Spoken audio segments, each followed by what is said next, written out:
Hello, and welcome to Integrity Through Compliance, AMI's Business Success Series. My name is Brenda Morris, and I'm a Managing Director, Corporate Compliance and Business Oversight. This podcast was created by seasoned compliance experts at affiliated monitors to speak practically to your business needs. During this series, you will hear from AMI's experts in corporate compliance, healthcare, government contracts, antitrust, manufacturing, education, and more, who will provide their observations on industry trends geared to raise your awareness and to protect your brand. So grab a cup of coffee and join us as we guide you and your business to integrity through compliance. Hello, this is Brenda Morris, Managing Director at Affiliated Monitors. On today's podcast, we will introduce you to a new professional organization through its founder and CEO, Jennifer Newton. The organization is the National Association of Black Compliance and Risk Management Professionals. Before we introduce you to Jennifer, I'd like to first introduce you to my friend, my affiliated monitor colleague, and today's co-host, Dionne Lomax. Sure, Brenda. Thank you so much. I have to say, in full disclosure, Brenda and I have only been working together for a few short months, but we're like best friends. We feel like we've been working together for forever. So she's family. So this is, it's a pleasure doing this with you, Brenda. And so, yes, I'm Dionne Lomax. I am AMI's Managing Director of Antitrust and Trade Regulation.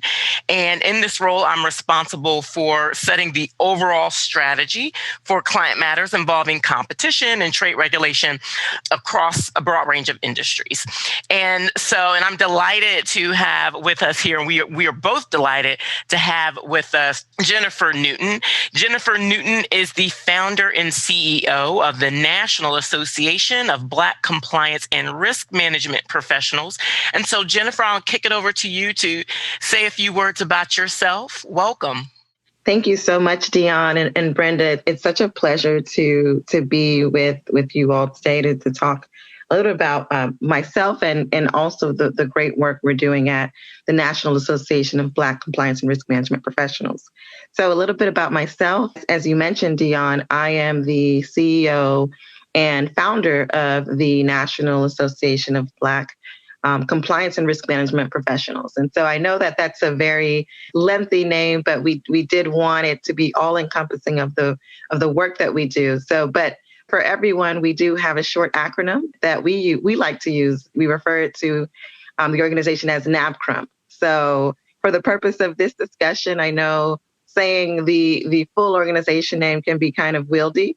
So going forward, we can say NABCRUM, and that's how I'll refer to it. But essentially, I'm pleased to be the founder and the CEO of NABCRUM, which is a 501c3 nonprofit organization that has been created with the sole focus to amplify and support the professional development of Black professionals working in compliance and risk management.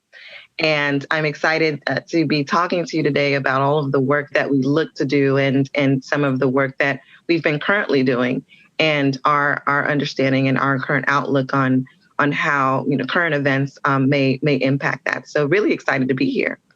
This is all exciting. I mean, both Dionne and I have a background from the Department of Justice. So, of course, leaving the Department of Justice and going out in the private sector and in-house, we are always kind of pegged in that compliance area, which I'm happy to own. I love compliance. I mean, of course, our careers go beyond that.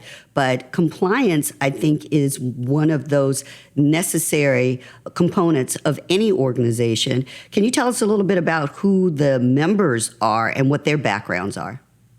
Sure. So in terms of members, we have individuals that essentially work in a variety of different industries, different business sectors, ranging from the financial services industry, health and life sciences, government. We have some individuals that work for nonprofits. And so the idea really was to create an organization that really encompassed the broad nature of compliance and how it does tend to be more so across industry fields in which individuals who work in compliance and risk management may work in various different types of fields. And so our members, they encompass that and they reflect that. And so we have folks that work in banking, financial services, that work for financial institutions, that work for health organizations, that work for retail. And so it runs the gamut out to do, because we know that working in compliance covers a variety of different industries and different sectors. And so that's what the body of our membership reflects. That's wonderful. And do you have members that aren't African American or other minorities? We do. And that's one of the things that we set out to do, because, our organization is intended, yes, to support and amplify the voices of Black professionals that work in the compliance and risk management space. But to that endeavor, we know that it takes a village, right? And so we are welcoming and open to individuals, organizations that embody our mission, embody our goals, and see themselves as allies in their effort to obtain diversity and equity and inclusion. And so we welcome individuals and organizations that are committed to those goals. And so that would encompass, of course, individuals that may not necessarily be African American, but who share the same ideals, who share the same values as the organization. So it is not limited to solely just African Americans or Black people working in compliance and risk. So Jennifer, you mentioned the mission of NABCRUM, and having spearheaded diversity and equity initiatives myself in the private sector, I am reminded that one of the questions that's often asked when one is engaged in spearheading diversity or equity initiatives of any kind often is, okay, well, why is this important, and what's the business case for this? And so in the world of compliance, what do you think is the business case for diversity in the compliance space? Well, from my perspective, I think compliance plays a unique role in organizations as sort of the gatekeeper for managing risk throughout the organization or the enterprise. And from my perspective, since organizations understand and fully grasp risk, whether we're talking about regulatory risk, whether we're talking about financial risk, it's something that a lot of organizations typically grasp and they understand very well. And one of the things that I think organizations have not been that great at in the past is understanding the risk that's posed from a lack of diversity and inclusion internally and externally to the organization. And so as the gatekeepers and the stewards of managing risk in the organization, my personal view is that compliance professionals have an obligation to manage all aspects of risk, including risk that presents itself from the lack of diversity and inclusion in the organization and externally. And so I think that compliance professionals and those who work in the risk space have a unique vantage point. And in that role, in being the managers of risk, our jobs are to identify risk in all of its forms. And that could be risk that comes from failure to create a diverse and inclusive space for your employees, the one that reflects what your customers or your clients are looking for. And that does pose risk to the organization. And it no longer should be seen as a human resource issue. And I think that's sort of been played out in a lot of events that have transpired, last year and just throughout the years. But because of the potential impact that the failure to create a diverse and inclusive space has or could have on the enterprise, on companies, that's what makes it a business issue that compliance should be involved in making sure to address and to create systems and frameworks that manage the risk that's posed from a failure to create diverse and inclusive spaces. And so we have this mantra that is, you'll see it embedded throughout a lot of the work that we do, but we essentially believe to our core that diversity and inclusion are essential aspects to risk governance. And that's because that we see diversity and inclusion as being essential to making sure that organizations are managing risk in all of their forms, and including the risk that comes from failing to have diversity and inclusion embedded throughout the organization. So I'll stop there. And I don't know if you guys want to talk a little bit more about that, but happy to delve in that a little bit further.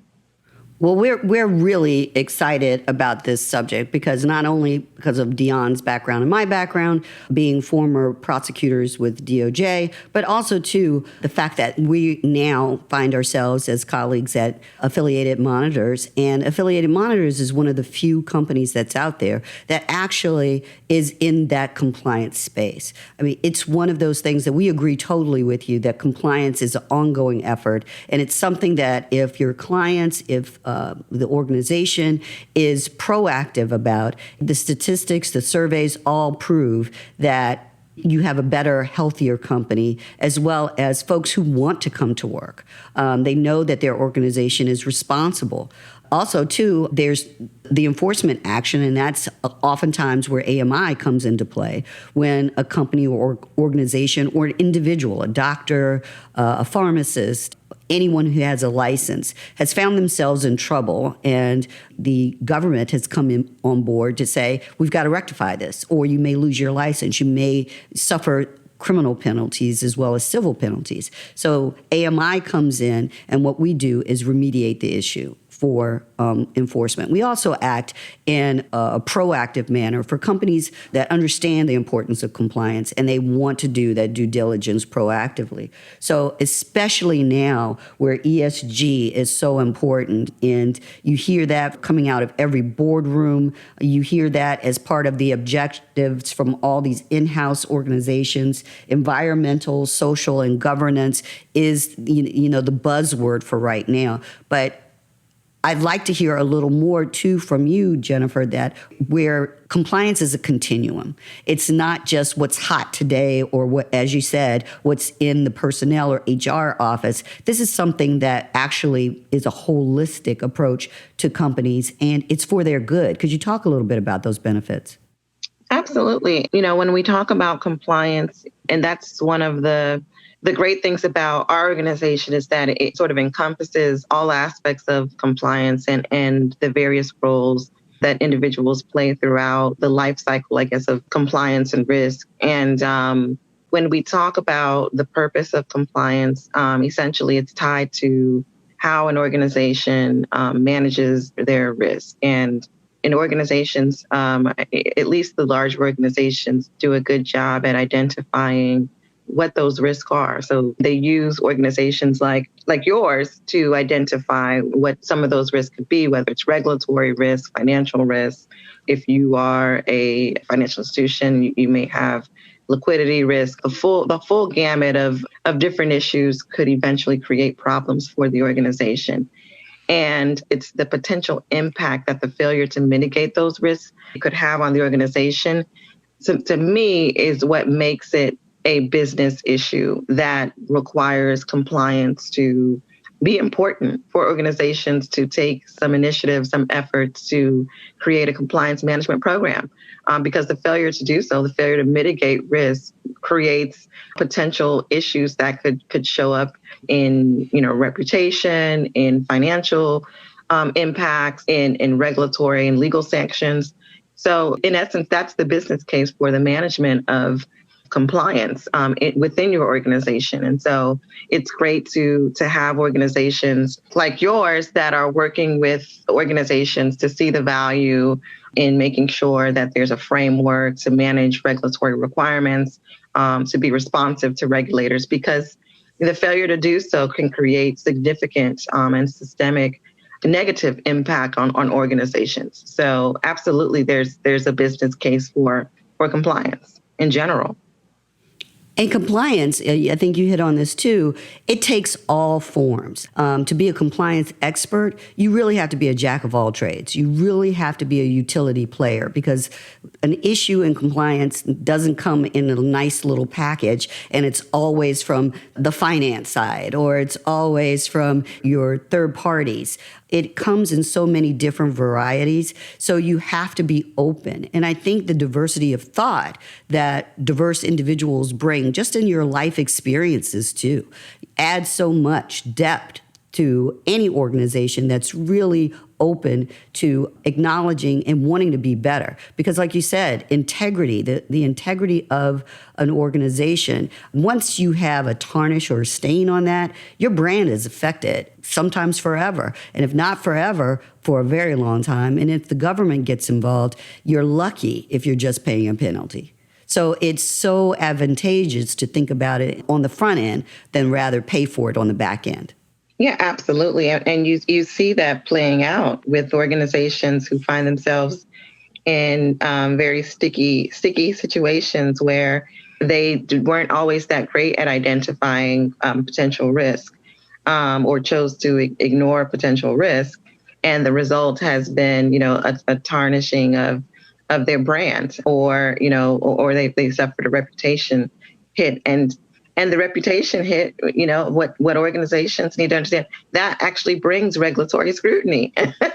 Exactly. That's absolutely right. And the other thing, it brings regulatory scrutiny, but also you think about tarnishing the brand, that brand tarnishment because of social media can last forever, right? Yeah. It's something that a company may not be able to recover from depending on how bad or how egregious the issue is. Absolutely. And you don't want your shareholders to lose faith in you. I mean, that's what really happens. If shareholders start losing faith in a company, that's a death knell.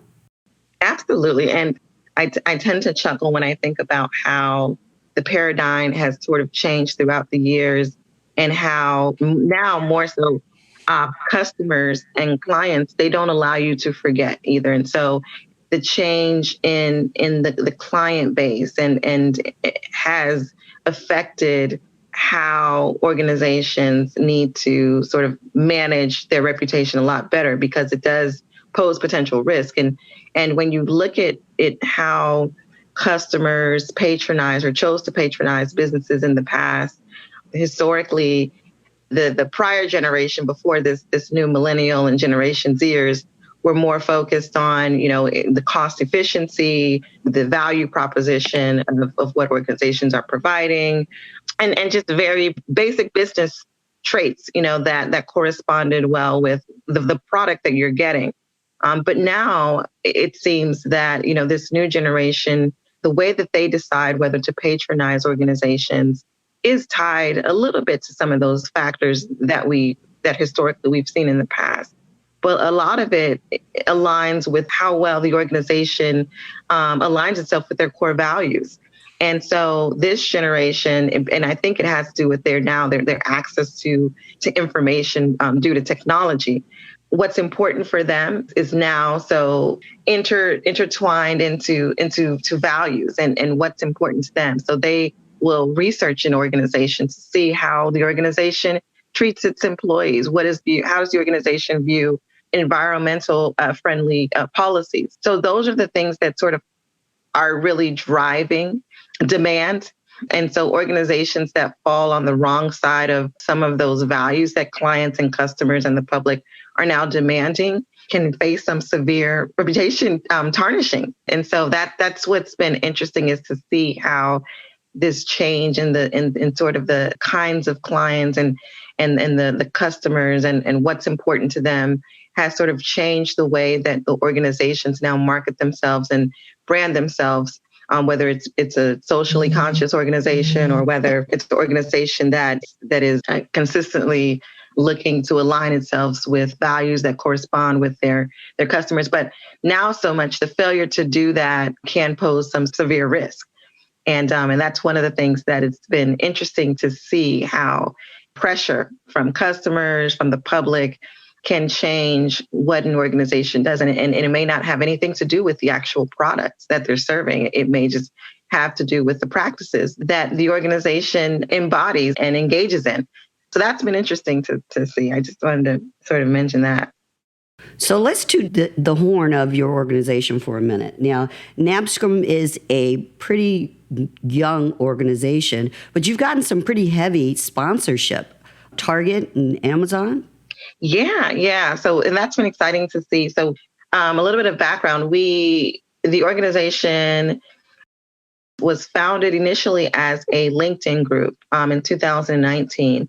And so we just had an online presence, and it was open to individuals that wanted to share resources related to compliance and risk management. And then in August of last year, we launched it as a 501c3 nonprofit organization. And the decision to do that actually centered around a lot of the impetus that we were seeing with relating to some of the events that had transpired, George Floyd and organizations' commitments to supporting diversity and inclusion initiatives and rallying around Black Lives Matters. And so we thought it would be a great time, better than ever, to launch as an organization where we can corral the resources and leverage off of the efforts that organizations were committing themselves to try to create an organization that would be really focused on providing value to Black compliance and risk management professionals.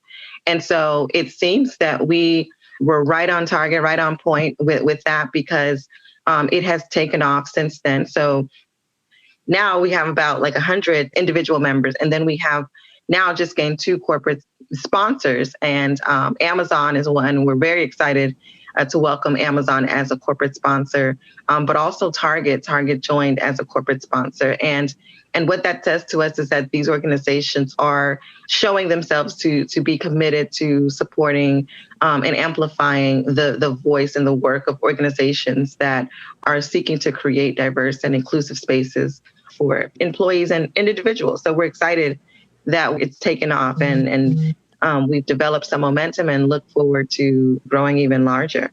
And this is so timely. I mean, now we have a new administration coming on board with Biden and Harris. And I will throw in the plug here that both Dionne and I are Howard U grads. Woo-hoo. You know.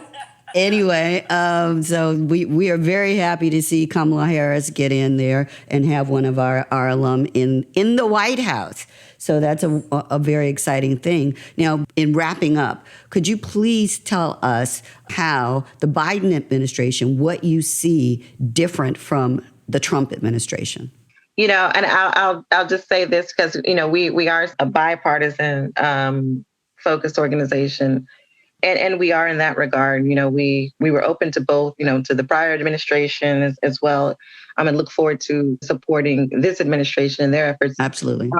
The main thing that we see, of course, is at least from what we can tell from prior commitments made on the campaign trail is that at least this administration is seeking to create a much more inclusive and equitable, I guess, cabinet and decision-making process. And that's important because, as we know, people expect there to be representation that reflects the communities that they serve.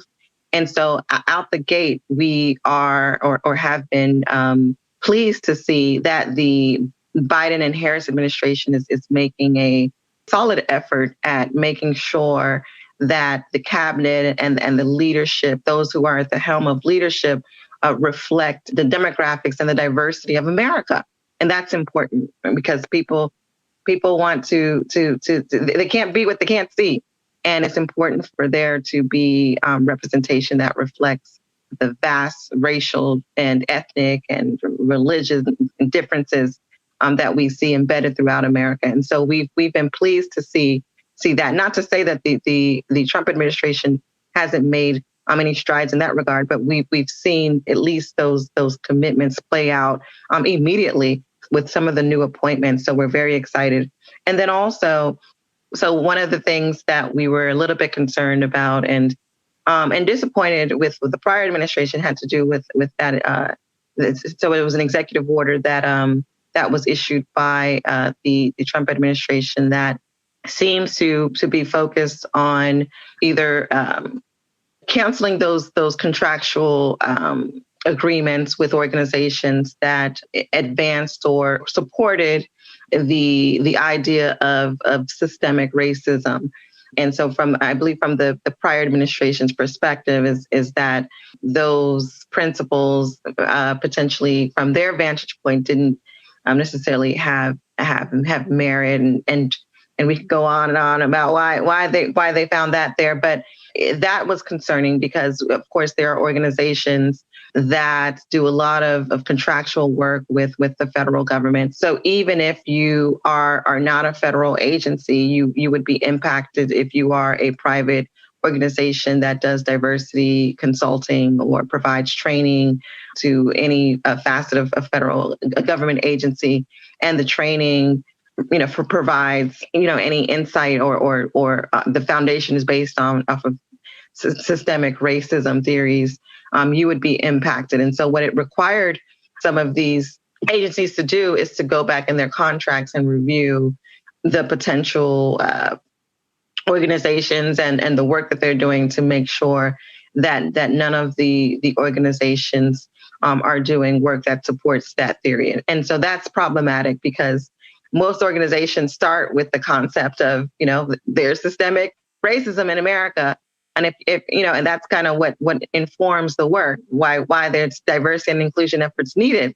So that was intended to affect a lot of the organizations and a lot of the diversity and inclusion work. So we were pleased to see that with this coming administration, they have indicated that they're looking to rescind that executive order. And we know that there's litigation. We know the NAACP also filed a lawsuit to challenge the executive order. So that's important because, we've made a lot of strides in 2020. It's unfortunate, a lot of the events that happened with, George Floyd, Breonna Taylor. But the one thing that's been positive out of those events has been the commitments and the work and the conversations that have been had about diversity and inclusion. And so organizations have now decided to really do some work internally and even externally, working with groups that are organized around these issues to try to create much more diverse and inclusive and equitable workspaces. And so we don't want to see that work go away. We don't want that to just only be a moment. We want that work to continue on. And so to have an administration that sees the value in that is important to us, and I'm sure to folks that are working in this space. And so we were very pleased to see that's a priority for the administration, and that they are going to be committed to ensuring that they are supporting organizations, corporations that are promoting diversity and inclusion as a principle. And so we're excited about that. Well, we're excited to have you as a guest, and we are excited about this organization. In 2021, there shouldn't be any excuse from any organization when they say, how do we find diverse talent? I mean, we're out here and we're willing and able with vast experience, diverse experience, not just by the color of our skin. So we thank you for being a part of our expert podcast. And just in closing, really quickly, how would organizations get in touch with you? What is the best way? Sure. So we have a website, www.nabcrmp.org, where organizations can find information about what we do, our mission, our values, and what we're seeking to do as an organization. Also, they can feel free to connect with us on all of the social media platforms. We're on Instagram, Facebook, LinkedIn, even Twitter. So we're all over. And also they can email me as well. I'm happy to provide my email address. It's jennifer@napcrim.org.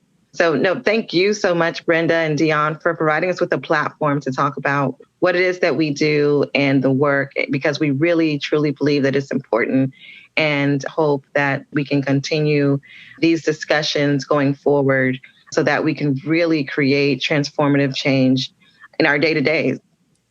Well, we again, are excited to have you, and this has been wonderful to get to know you and your organization. We will also have your contact information on our podcast page at AMI Affiliates. We will make sure that we will keep the word out, and we will definitely have you back again. Oh, yes. We look forward to working with NAB Crump and with you, Jennifer, in the future. Thank you. No, thank you. Thank you very much. Thank you for joining Affiliated Monitor's podcast, Integrity Through Compliance, AMI's Business Success Series. Today's segment is just a sample of the subject matter expertise captured by AMI's compliance professionals. Go to our website at www.affiliatedmonitors.com to view the comprehensive list of industry and in-house talent AMI has available to enhance professional and business integrity programs and controls. Also connect with us on LinkedIn to receive updates and trends in the areas of enforcement and compliance. If you have any questions about today's podcast or would like to learn more, please contact us at podcast@affiliatedmonitors.com. Our Affiliated Monitors podcast production team of Dolores Syed, our compliance associate, Dan Barton, our editor and podcast music composer, and me, Brenda Morris, Managing Director, Corporate Compliance and Business Oversight, look forward to you joining us again for our next installment of Integrity Through Compliance, AMI's Business Success Series.